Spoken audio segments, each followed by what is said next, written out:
Okay, let me answer this question really quick. Many of you are wondering why the judges of Miss Universe are Latina. Papanamat, he did not make any decision about this. The judges, the selection committee, and the host, and even the commentary host, which already announced in Miss Universe social media, they are chosen by Mexican people, which is in Miss Universe organization. Papanawat did not make any decision about this.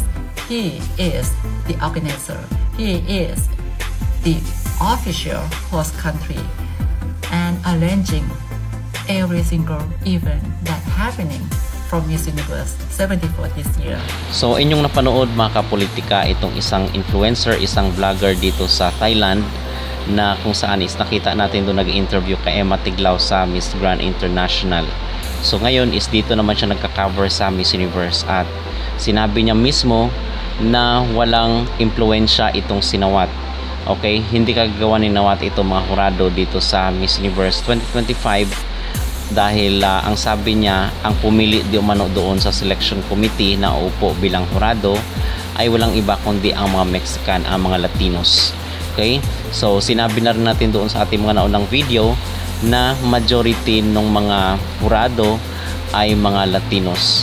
So doon sa kanilang side mga kapolitika pabor ang resulta ng kompetisyon. Gayong wala na itong si Nawat, wala na rin itong si Anja Carotatip. So magbase na lang talaga doon sa magiging resulta ng kompetisyon sa mga hurado kung ano pa man yung mga niluluto nila ngayon dahil ang mga kababayan natin at ang ating mga netizen ay kumbinsido na magkakaroon ng luto-luto dito sa Miss Universe 2025.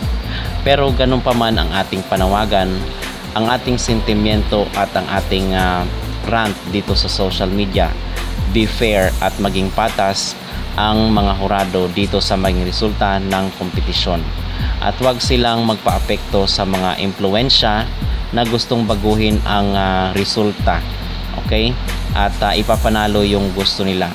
Ang mga hurado sana ay maging fair, maging patas at hahanapin talaga, nakikilatisin nila kung sino ang nagtataglay ng quality ng isang Miss Universe. At yun po ang aking maging opinion at ang aking maging reaksyon dito sa sinasabi ng vlogger na hindi po si Nawat ang pumili ng mga judges dito sa Miss Universe 2025.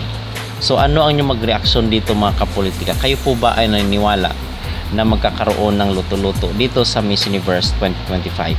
Mag-comment down below at huwag kalimutang mag-like at mag-subscribe na rin kayo para updated kayo sa ating mga latest issue.